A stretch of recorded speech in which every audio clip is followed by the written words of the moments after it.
Coming up on the county line, the 11-year-old murder suspect is being tried as an adult. We'll hear from the man who called police. Money is tight and times are getting harder. See how much tuition is going up and how the students are reacting. Local businesses are also feeling the economic crisis. How are they staying above water? And we check out the Westminster baseball team as they get ready for the spring season. We're live. We're local. The county line starts now.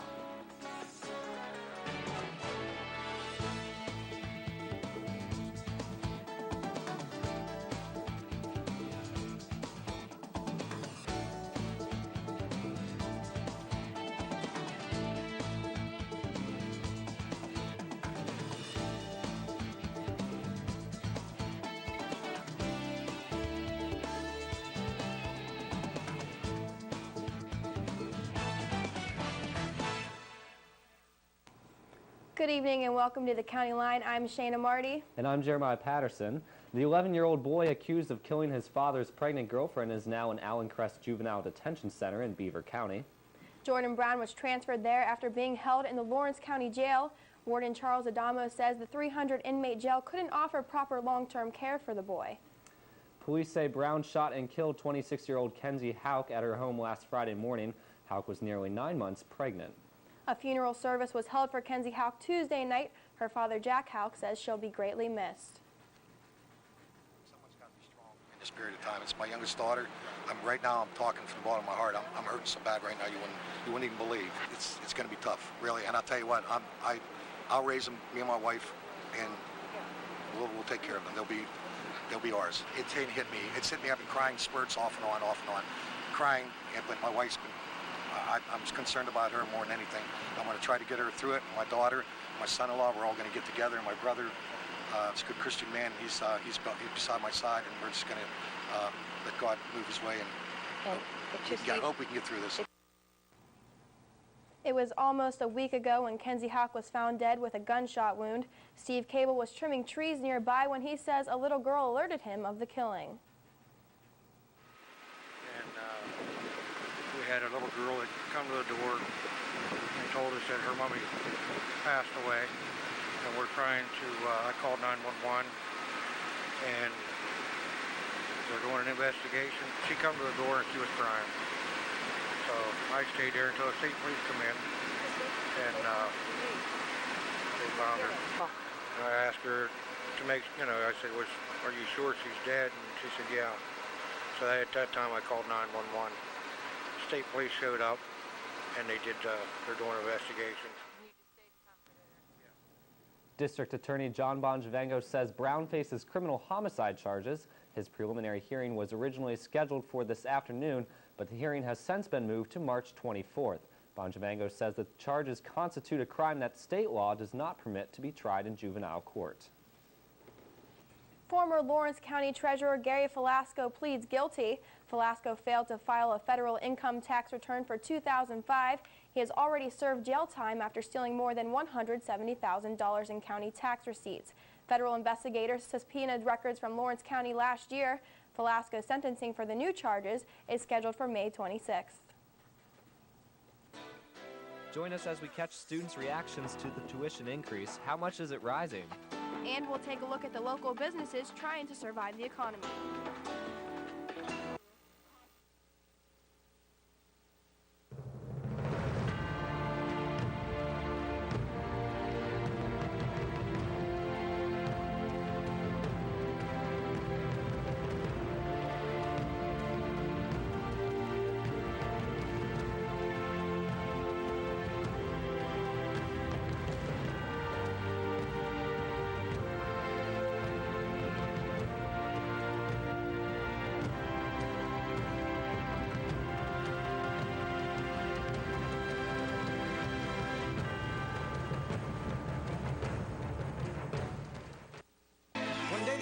We're playing in the woods. One of some matches and that's no good.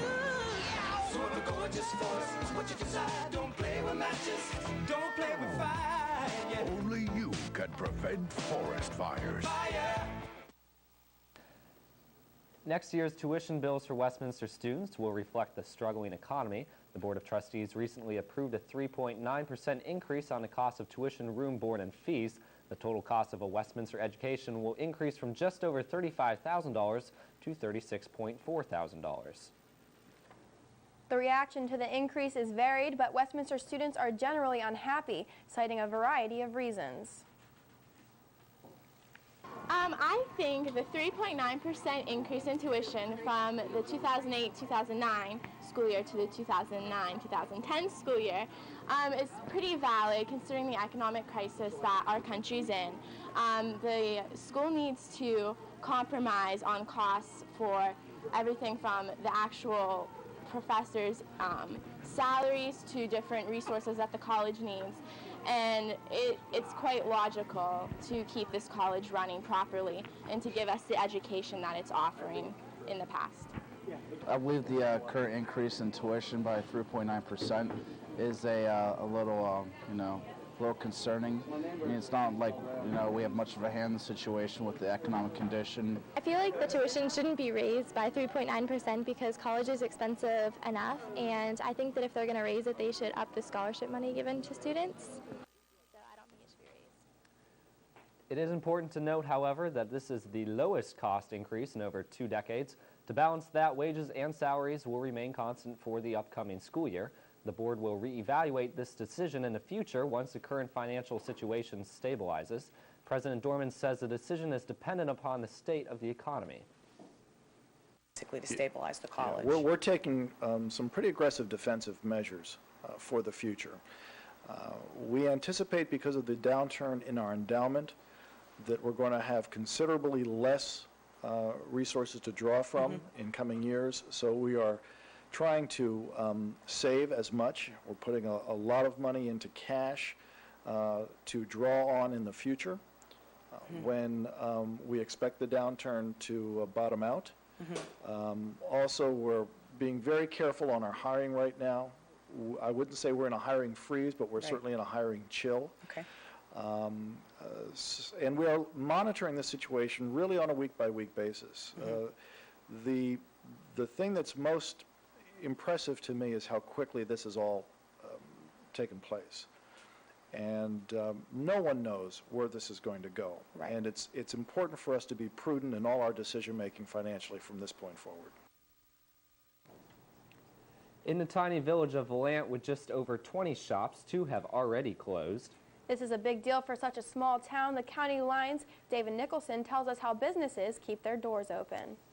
The town of Valant is home to many specialty shops. The kitchen shop owner, Amanda Stanek, says it is an escape from the big city. We're a destination spot. It's not a lot of the local traffic that comes in. And so we've made an effort to do more local advertising and more events. That we always do a monthly event in town, but we're trying to do even more this year to try to draw in more people. Stanek sees the economy as a new way to push business. We have our website now, which is valantkitchenshop.com, and we're trying to do more business on there so you don't have to do the traveling. Just unique. It's a great building. It was built in 1884, and the fact that we've been around for 20 years, we really try to make a special effort to help people. If you can't find it anywhere else, I'll do my best effort to find it for you, and we carry the most unique things. With such a family-oriented business, Stanek says she's not planning on going anywhere soon. Across the street, Karen Rockenstein, the owner of Native in Nature and president of the Valant Merchant Association, says she has a lot to offer. The advantage we have here is that these are small specialty shops, and most of us try to have things not readily available in the bigger department stores, the big box stores. So we have built up a customer base that comes back repeatedly. They've learned what we have. We found a niche that, customers will come, and that helps us. Rockenstein says she feels the pinch. There has been one store that I'm aware of that closed. That's all that I know of for sure. No, 2. There have been 2 in town that have closed. Rockenstein says some cutbacks have been made. One advantage in being a small mom and pop store is that you can work it yourself and cut down on payroll, and people have done that. Rockenstein says it is a domino effect. One person slows down, the next person slows down, but business has cycles, and we'll get through this one. Despite the setbacks, Rockenstein says the town has plenty to offer. If we don't have it even in stock right now, a lot of times we can get something for you. If you want something out of the ordinary, you'd be amazed at what's in town. A family tradition at Pymatuning State Park Spillway continues. After months of evaluation, the Department of Conservation and Natural Resources has decided to continue to allow bread feeding at the spillway. Last year, the state agency proposed a ban on feeding bread in order to keep the spillway clean. However, that ban was put on hold by the DCNR so it could re-evaluate the proposal.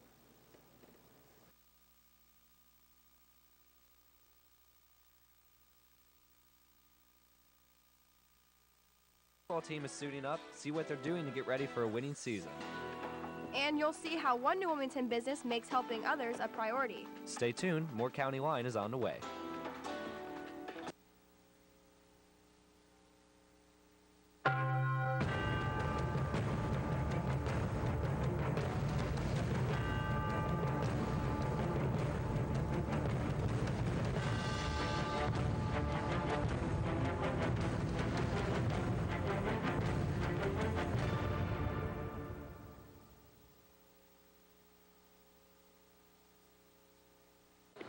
Come on, boy. Come on. What do you got there, Yogi? Huh? What have you found? What do you got, little fella? Drop it. Looks like someone's butt. Man, they probably lost it playing with their kids. Hey, leave it. Come on. Come on.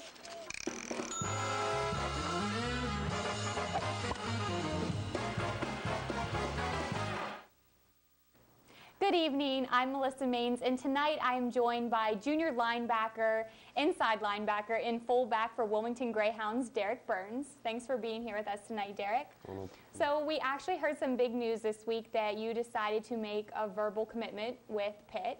What made you decide to make that verbal commitment as a junior? What made me decide was that I felt really, really comfortable down there. And whenever my brother made his commitment to go down there, he felt really comfortable.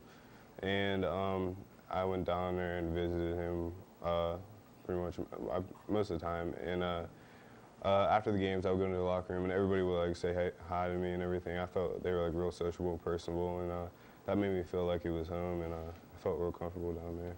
Okay, now a question that I know I've been wondering, so this might be on some other people's mind. What position will you play there? Will we see you as a linebacker, maybe a safety or a running back?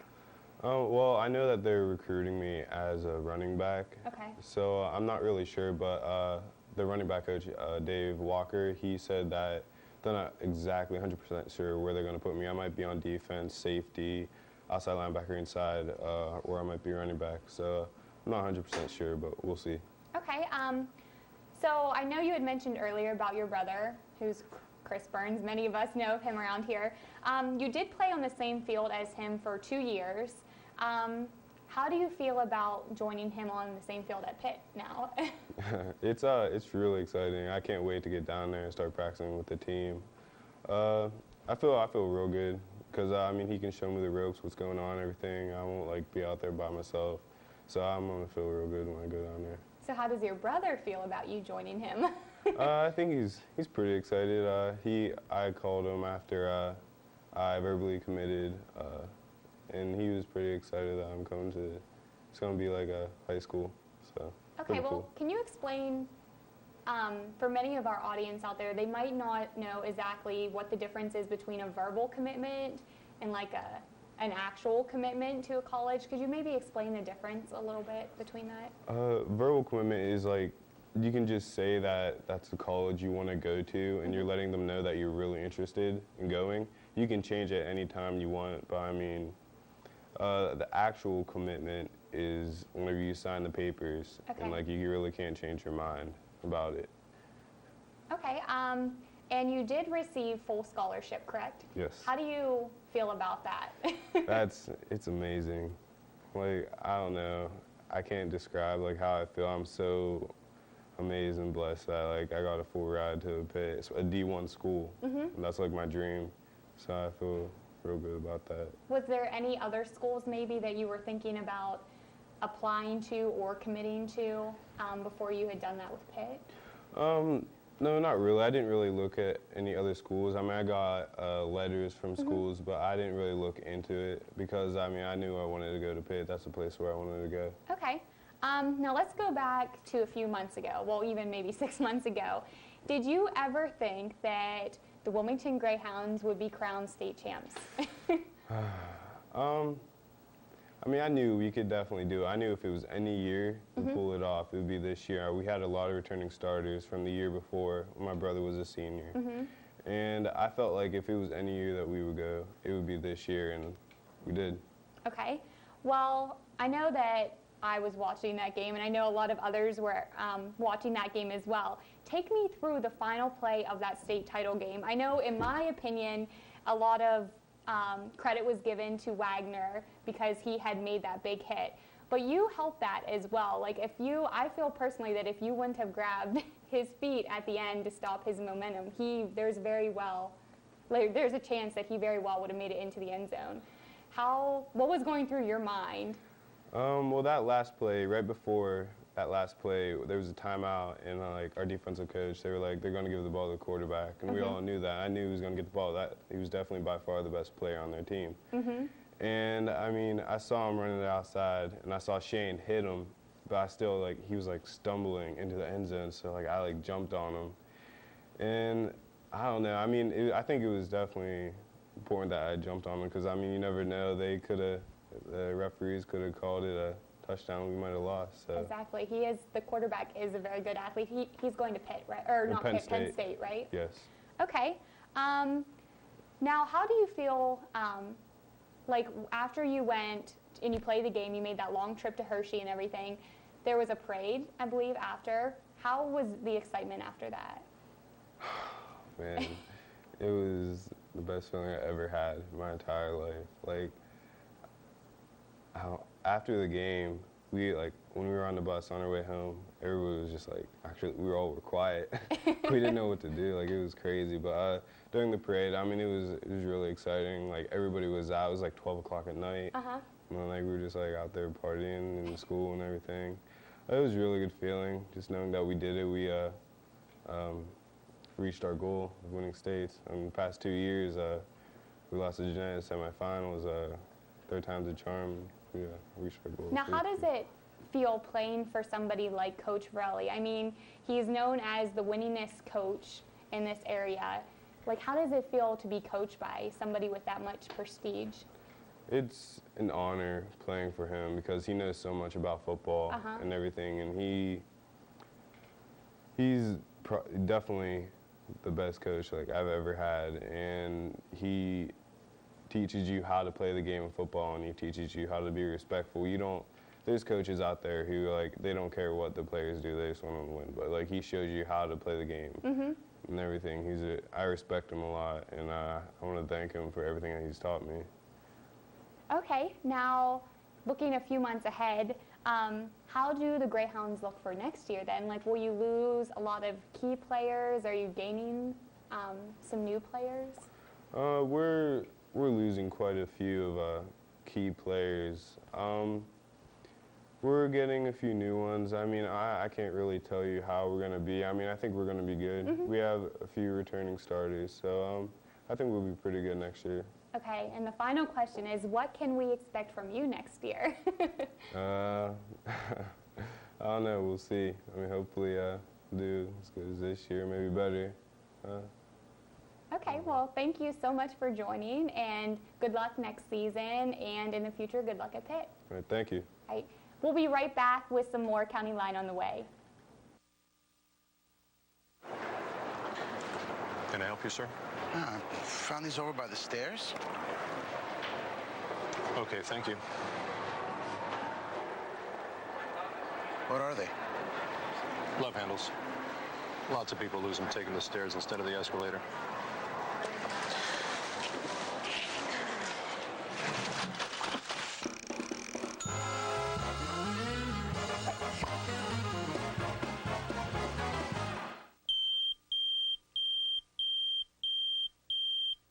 Remember, if there's ever an emergency, we meet here at the bottom of the driveway. And I'll get the emergency disaster kit out of the kitchen. Once we're all together, then we'll decide what to do.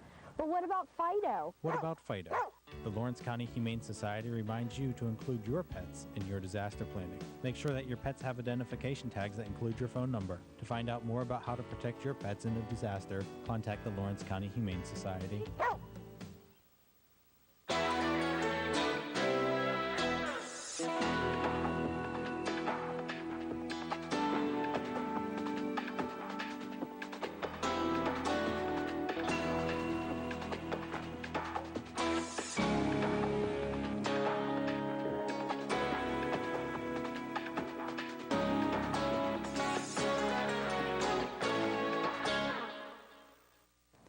Good evening and welcome to this week's edition of Titantown Sports. There are still two local basketball teams competing for the gold, one in high school, the other in college. The Newcastle girls team is used to the gold. 3 coaches on the Newcastle Lady Hurricanes bench combined have 10 WPIAL championships. The girls hope to add another as they travel to Duquesne University Saturday to take on West Mifflin. They will be competing for the Class AAA crown. The other team is the Westminster men's Titan team. They will be traveling to play in the PAC semifinals tonight. And congratulations to this week's SAC Athlete of the Week, freshman Emily Dolsack. Dolsack set a new career high with 18 points and tied for a team high of 4 rebounds per game. The Lady Titan basketball team suffered a devastating loss earlier this week against Washington and Jefferson. And moving on to other Titan sports, the men's tennis team will travel to Penn State Barron Friday afternoon. The tennis team is 0-1 right now in the season. The men's and women's track and field team will compete indoors Saturday at Marietta College for the Marietta Open.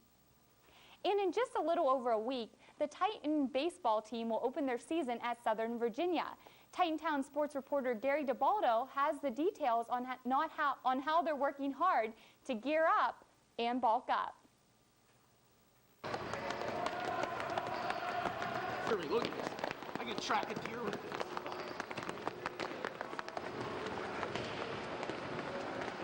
The biggest reason why I work out is because to help the team out. Because like I'm a baseball player, I run the baseball team. So if I didn't work out at all, I say I could hit the ball well, but I wouldn't have any power in my swing. So just trying to be the best athlete I can be motivates me. Take it to the plate. A lot of people see it showing you what's happening right now. He's doing half press, man. I did 3 full press without breaking a sweat. I want to be a fat pitcher, so I work out. Like my boy over there, Adam Carr, he's jacked. I want to be jacked like he does. Why do I work out? Plain and simply, Sean Swarner motivated me. Girls, in the upcoming baseball season. To do better in baseball, I think. I want to go right away, hit doubles, hit singles, triples, and maybe some home runs. So it really helps to have a physical trainer like we have here, pushing you to come to the weight room every day and to make sure you're not slacking off.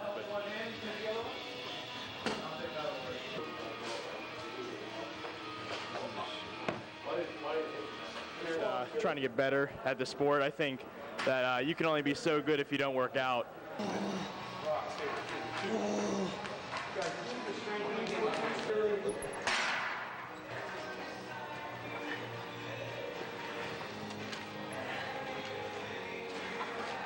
And the Pittsburgh Penguins are coming off of a win over the New York Islanders, and they will be making the trip to Chicago to take on the Blackhawks Friday evening. Stay tuned, we've got more County Line on the way. Come on! This way! Who is that guy? I don't know! Hurry up! He's right behind us! I know! Come on, get up! Fourscore and 7 years ago. Think history is a little scary? Then log on to LOC.gov and see how much fun it can be. The Library of Congress at LOC.gov.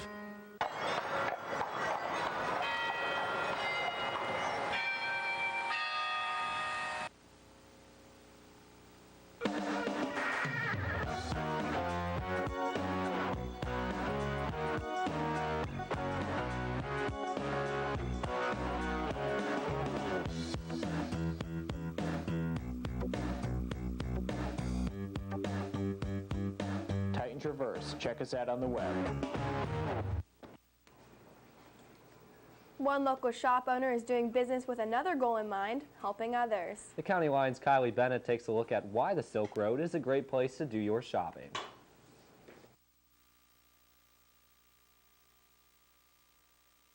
I began to be exposed with fair trade and saw what it's doing for people around the world and how it actually lifts them up and out of poverty. And that got me kind of excited. So I ended up quitting my job and opening a store so that I could actually be part of the solution rather than part of the problem. The Silk Road is actually one of the oldest trading routes in history, and it was the longest trading route ever in existence. It ran from eastern China into the tip of Africa and into southern Europe. And they credit it not only with having a lot of trade going back and forth, but also a lot of ideas. So engineering ideas were being shared, and religion was being shared, and cultural things were being shared.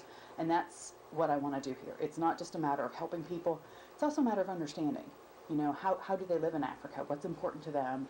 You know, what are they wearing in Guatemala? Because some of the purses here actually are made from Guatemalan dresses.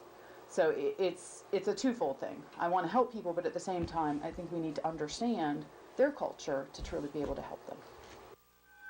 And it's just so neat to see what they're doing and to see the creative ideas they have. And you know, we've talked before about the purse that's made out of the yellow pages and recycling clothing and using seeds and Coke cans and tea bags. And it's just so neat to look through and see what they're doing. Everything here is something that you couldn't buy in a department store, and it's all one of a kind, which is really fun. Because no one else will have what I'm wearing. The items come from all over the world. Actually, there's a map on the other side of this doorway that will show you a pin for every country that I've had represented. I'm always trying to find new countries. But it's mostly developing nations. It's mostly people who are literally living on $1 a day or $200 a year. Like in Guatemala, the average artisan lives on $200 a year. It's amazing how little actually makes a huge difference. You know, one bracelet is $5, which if you do the math, you know, $5 if you're only making $200 a year is huge. It's absolutely huge. There's a cooperative in Ghana where they're starting businesses. They're giving them microloans so that they can start their own businesses. And what's happening is they are then hiring other people who are hiring other people. They're taking their sisters' kids in to get them to school. And it's making a huge... When I started, I've been doing this for about 2.5 years. And when I started, they were making about 4 times the minimum wage level in Ghana. It's been 2 years more, and they're now making 10 times. I love the shopping, and I love knowing that I'm helping. That's the really cool part, because as you continue buying, you start getting the stories of, you know, exact people that it's helping, and it feels really good. It's really nice. 4 Pennsylvania lawmakers are asking Governor Ed Rendell to form an agency to oversee a proposed train line. 2 representatives teamed up with Senators Bob Casey and Arlen Specter to write a letter to Rendell calling for a train line from Scranton to New York City. They say the line would alleviate traffic on Interstate 80. A Rendell spokesman says the governor supports the project and will review the request. Well, that does it for tonight's edition of the County Line. Make sure you tune in next week. We have a new episode of On the Road. And in the meantime, make sure to check us out online at WCN247.com. Good night. Good night.